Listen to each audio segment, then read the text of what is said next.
আমরা জানি বিয়ের দিন স্বামী আর স্ত্রী একসাথে 2 রাকাত নফল নামাজ পড়তে হয়। এটা কি বাধ্যতামূলক? না পড়লে কি বিয়ের কোনো ত্রুটি হবে? পর্দা সহজ করার জন্য দেবরের সন্তানদের দুধ খাওয়ানো জায়েজ হবে কিনা? আত্মীয় স্বজনের ভিতর কেউ মারা গেলে 3 দিন মাছ মাংস খাওয়া কি নিষেধ? পুত্র সন্তান লাভের জন্য দোয়া করলে কি গুনাহ হবে? বাথরুমে মিসওয়াক রাখা যাবে কিনা? প্রেগনেন্ট অবস্থায় কি বসে নামাজ পড়া যাবে যদি কষ্ট হয়? বিয়ের অনুষ্ঠানে খেজুর ছেটানো কি সুন্নাত? আমরা জানি ডান কাত হয়ে ঘুমানো সুন্নাহ। আমি গর্ভবতী, এ সময় ডাক্তাররা বাম কাত হয়ে ঘুমাতে বলেন, এতে কি সুন্নাহ অমান্য করা হবে? সিজদা করার সময় পায়ের সবগুলো আঙ্গুল কি মাটির সাথে লাগানো আবশ্যক? মৃত ব্যক্তির ছবি তোলা যাবে কিনা? স্বামীর নির্দেশে তার খুশির জন্য রুমের মধ্যে টি শার্ট প্যান্ট ইত্যাদি পরা যাবে কিনা? স্বামী মারা গেলে কতদিন বাসায় থাকতে হয়? আর বিলম্ব না করে ইতিমধ্যে আপনাদের যে সমস্ত প্রশ্ন আমাদের কাছে চলে এসেছে সেই প্রশ্নগুলোর উত্তর দেওয়ার পালায় আসুন আমরা প্রবেশ করি। আশরাফুল ইসলাম স্বপন লিখেছেন, আত্মীয় স্বজনের ভিতর কেউ মারা গেলে 3 দিন মাছ মাংস খাওয়া কি নিষেধ? না, এরকম কোনো কথা নেই, এটা কুসংস্কারের জন্য বিশ্বাস। রাফি আমাতুল্লাহ রুমা লিখেছেন, প্রেগনেন্ট অবস্থায় কি বসে নামাজ পড়া যাবে যদি কষ্ট হয়? নফল নামাজটা বসে পড়তেই পারেন। যদি ফরজ নামাজ হয় তাহলে অসহনীয় কষ্ট হলে বসে পড়তে পারবেন, কিন্তু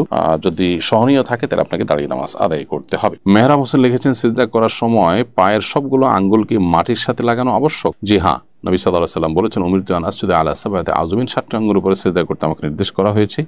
তার মধ্যে একটা হলো যে কপাল, নাক, আরেকটা হলো 2 হাত, আর 2 হাঁটু, আরেকটা হলো 2 পায়ের আঙ্গুলগুলো। এই জন্য এগুলোর উপরে সিজদা করতে হবে।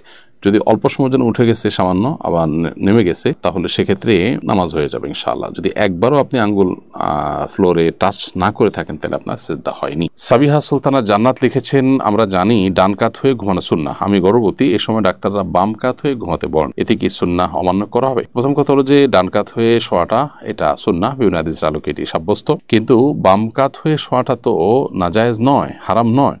বিশেষ করে আপনি যখন অসুস্থ আছেন তখন আপনি যদি ডান কাত হয়ে শুইতে না পারেন, ডাক্তারের পরামর্শ আপনাকে বাম কাত হয়ে শুইতে হয়, তাহলে সেক্ষেত্রে আপনি স্বাভাবিক অবস্থায় ডান কাত হয়ে শুইলে যে সওয়াব পেতেন এখন বাম কাত হয়ে শুইলে সে সওয়াব পাবেন। কারণ অসুস্থ অবস্থায় কোন আমল করতে না পারলে সে আমলটা যদি সুস্থ অবস্থায় করার অভ্যাস থাকে আল্লাহ তাআলা সেম সওয়াব দান করেন, বিভিন্ন হাদিসের আলোকে সেটি প্রমাণিত। সুরাইয়া শারমিন মুক্তা আপনি লিখেছেন, স্ত্রী কি স্বামীর কবর পরিষ্কার পরিচ্ছন্ন করতে পারবে? উল্লেখ্য এটি একটি পারিবারিক কবরস্থান, পাবলিক কবর নয়। উত্তর হলো হ্যাঁ, এটা নাজায়েজ কিংবা নিষিদ্ধ হবে না যদি পরিষ্কার করার মতো ভিন্ন কোনো বিকল্প ব্যবস্থা না থাকে। এমনি ঘন ঘন বা অনেক বেশি কবর জিয়ারত করার পরে হাদিসে নবী সাল্লাল্লাহু আলাইহি ওয়াসাল্লাম নিরুৎসাহিত করেছেন মেয়েদেরকে। সেটার অনেক কারণের ভিতরে একটা হলো যে তারা অনেক বেশি আবেগপ্রবণ হয়ে থাকেন এবং নিজেদেরকে হয়তো নিয়ন্ত্রণ করতে পারবেন না, এরকম কোনো সিচুয়েশন যেন তৈরি না হয় সেই জন্য নবী সাল্লাল্লাহু আলাইহি ওয়াসাল্লাম নিষেধ করেছেন, অনেকে বলেছে। তো পরিষ্কার পরিচ্ছন্ন করার প্রয়োজনে যদি তিনি করেন এবং তার পর্দার খেলাফ না হয় তাহলে সেক্ষেত্রে তিনি সেটা করতে পারবেন। সাগর হাসান লিখেছেন, মৃত ব্যক্তির ছবি তোলা যাবে কিনা? যিনি জীবিত তারই ছবি তোলা থেকে আমাদের বিরত থাকা উচিত। মানুষ মারা যাওয়ার পরও ছবি যথাসম্ভব তোলা থেকে অবশ্যই বিরত থাকাটা আমাদের কর্তব্য এবং উত্তম। এরপরও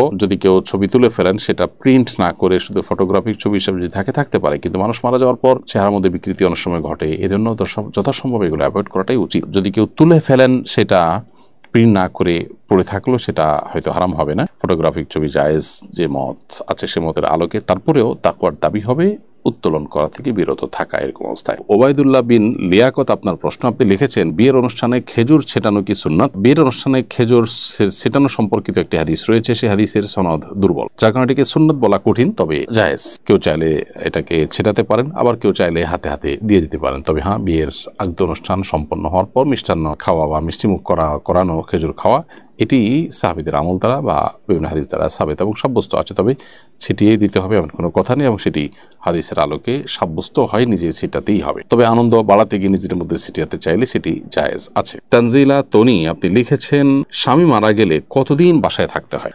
বোন তানজিলা তনি, স্বামী মারা গেলে 4 মাস 10 দিন ইদ্যত পালন করতে হবে। এই 4 মাস 10 দিন ইদ্যত পালন করা কোরআনের আলোকে সাব্যস্ত এবং প্রমাণিত, এবং এই 4 মাস 10 দিন একজন নারী তার স্বামী মারা যাওয়ার কারণে তিনি ইদ্যত পালনকালীন সময় বিবাহ বন্ধনে আবদ্ধ হবেন না এবং নির্দিষ্ট জায়গায় নিজে থাকবেন।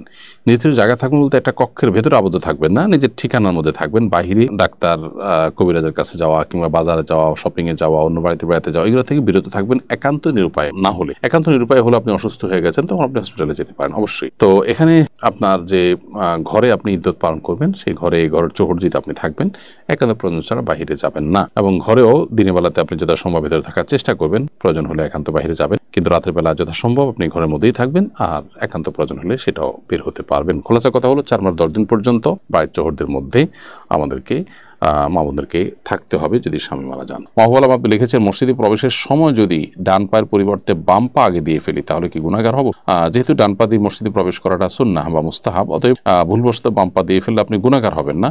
তবে আত্মশাসনের অংশ হিসাবে এরকম ভুল করে ফেললে আপনি আবার বের হয়ে বাম পাও দিয়ে বের হয়ে এরপরে নতুন করে দোয়া পড়ে ডান পাও দিয়ে আপনি প্রবেশ করলেন। এভাবে যদি করা যায় তাহলে নিজের বাম পাও দিয়ে বের হওয়ার যে ভুলে বের হওয়ার যেটা প্রবণতা আছে সেটা দূর হয়ে যাবে ইনশাআল্লাহ তাআলা। এরপর মীরা ইসলাম মিহা আপনি লিখেছেন, ছেলে ফ্রেন্ড এর সাথে SMS এ কথা বললে কি গুনাহ হবে?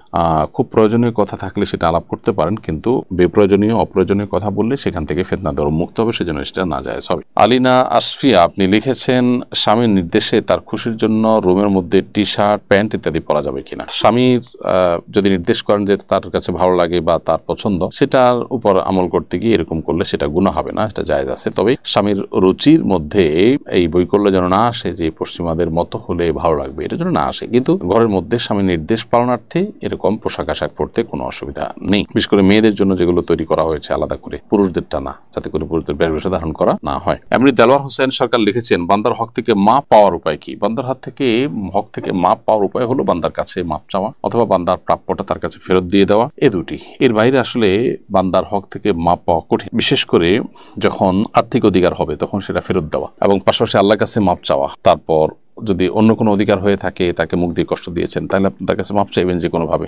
পাশাপাশি আল্লাহর কাছেও মাপ চাইবেন। এভাবে ডাবল প্রচেষ্টা বা দ্বিমুখী প্রচেষ্টা করলে আশা করা যায় আল্লাহ তাআলা আমাদেরকে মাফ করবেন। বর্ষা তুলি আপনি লিখেছেন, পুত্র সন্তান লাভের জন্য দোয়া করলে কি গুনাহ হবে? না, পুত্র সন্তান লাভের জন্য দোয়া করলে গুনাহ হতে যাবে কেন? আপনি আল্লাহর কাছে পুত্র সন্তান চাইতে পারেন, কন্যা সন্তান চাইতে পারেন। তবে আমাদের মাথায় রাখা উচিত যে আমরা সবচেয়ে বেশি আল্লাহর কাছে যে জিনিসটা চাইবো সেটা হলো যে নেক সন্তান। নেক সন্তান, ভালো সন্তান, পুত্র হোক আর কন্যা হোক, সেটা আমাদের সৌভাগ্যের কারণ হবে দুনিয়া এবং আখিরাতে। সন্তান যদি নেক, সৎ, আল্লাহ ভীরু এবং আমার বাধ্যগত ভালো সন্তান না হয়, তাহলে সে সন্তান ছেলে হোক আর মেয়ে হোক সেটি আমাদের দুর্ভোগের কারণ হতে পারে। এ ধরনের নজির আমাদের সামনে অনেক আছে। এজন্য আমাদের আল্লাহ তাআলার কাছে নেক সন্তান চাওয়া উচিত। নবীদের দোয়ার দিকে খেয়াল করলে দেখবো আমরা যে ইব্রাহিম আলাইহিস সালাম, যাকারিয়া আলাইহিস সালাম, বিভিন্ন নবী রাসূলগণ আল্লাহর কাছে সন্তান চেয়েছেন, সেখানে কিন্তু তারা ছেলে বা মেয়ে এটা না চেয়ে কমনভাবে আল্লাহ তাআলার কাছে নেক সন্তান চেয়েছেন। রব্বি হাবলি মিনাস সালিহিন, রব্বি হাবলি মিন লাদুনকা যুররিয়াতান তাইয়্যিবা ইন্নাকা সামিউদ দুআ। এই সমস্ত আয়াতের অর্থ হলো, খোলাসা অর্থ হলো যে আল্লাহ আপনার পক্ষ থেকে আপনি আমাদেরকে নেক সন্তান দান করুন, নেক বংশধর দান করুন। এখানে নেক বা ভালো সন্তান বলতে ছেলে হোক মেয়ে হোক, মানুষটা যেন ভালো হয় সেটা আপনি দান করেন, সেটাই হলো মুখ্য। সেটাই চাওয়া নবী সাল্লাল্লাহু আলাইহি ওয়াসাল্লাম আমাদেরকে শিক্ষা দিয়েছে। বিধায় আমরা সন্তান চাইলে সেভাবে চাইবো, পুত্র বা কন্যা আলাদা করে না। আমি যাকে আশা করছি পুত্র হয়ে সে অনেক ভালো হবে, ভালো কাজ করবে, হয়তো আল্লাহর ইলমে ব্যাপারটা সেরকম না। এজন্য বিষয়টাকে আল্লাহর উপরে ছেড়ে দেওয়াটাই হলো উত্তম এবং বেটার। এরপরে সত্যের সন্তান আইডি থেকে আপনি লিখেছেন, বাথরুমে মিসওয়াক রাখা যাবে কিনা? কোনো অসুবিধা নেই, তবে যদি মনে হয় যে সেখানে দুর্গন্ধ বা নোংরা পরিবেশ, তাহলে সেক্ষেত্রে আপনি বাইরে রাখলেন, পকেটে রাখলেন, অন্য কোথাও রাখলেন, তবে সেখানে রাখলে গুনাহ হবে না। তাহমিনা খাতুন আপনি লিখেছেন, আমরা জানি বিয়ের দিন স্বামী আর স্ত্রী একসাথে 2 রাকাত নফল নামাজ পড়তে হয়, এটা কি বাধ্যতামূলক? না পড়লে কি বিয়ের কোনো ত্রুটি হবে? বোন তাহমিনা, বিয়ের দিন বাসর রাতে স্বামী স্ত্রী দুজনে মিলে 2 রাকাত সালাত আদায় করবেন। এটি বিভিন্ন সাহাবীদের আমল থেকে পাওয়া যায়, নবী করিম সাল্লাল্লাহু আলাইহি সাল্লাম থেকে বর্ণিত কোনো হাদিসের আলোকে পাওয়া যায় না। সাহাবীদের আমল থেকে এটি পাওয়া যায় বলে অনেক উলামা ইকরাম এটিকে মুস্তাহাব বলেছেন। বিধায় বাসর রাতে ওযু থাকলে স্বামী স্ত্রী দুজনে দাঁড়িয়ে 2 রাকাত সালাত আদায় করে নেবেন, তাদের নিজেদের মধ্যকার কথোপকথনের আগে বা নিজেদের মধ্যকার আলাপচারিতার আগে বাসর রাতকে শুরু করবেন 2 রাকাত সালাতের মধ্য দিয়ে। এটি মুস্তাহাব পর্যায়ের বিষয়, বাধ্যতামূলক তো নয়। অতএব এটি যদি কেউ পড়তে না পারেন, তার বিয়েতে কোনো অসুবিধা হবে না, কোনো গুনাহ হবে না, তবে সুযোগ থাকলে পড়াটা উত্তম। ফারিজা রহমান আপনি লিখেছেন, পর্দা সহজ করার জন্য দেবরের সন্তানদের দুধ খাওয়ানো জায়েজ হবে কিনা? আপনার দেবরের সন্তানদের সাথে যাতে আপনার সন্তানদের দেখা সাক্ষাৎ হয়, সেজন্য তাদেরকে পরস্পরকে দুধ বাইবন করে দিলেন, অর্থাৎ তাদের মায়ের দুধ খাওয়া দিলেন, অথবা যে কোনোভাবে একজন আরেকজনের দুধ পান করানোর উদ্যোগ নিলেন বাচ্চা থাকাকালীন সময়ে শিশুকে। উদ্দেশ্য হলো পর্দার বিধান যেন শিথিল হয়, প্রযোজ্য হয়, দুধবাহী হিসাবে, দুধবোন হিসাবে যেন তাদের পরস্পরকে দেখা যেতে পারে। তো এটা জায়েজ আছে, মৌলিকভাবে কোনো নাজায়েজ বিষয় নয়।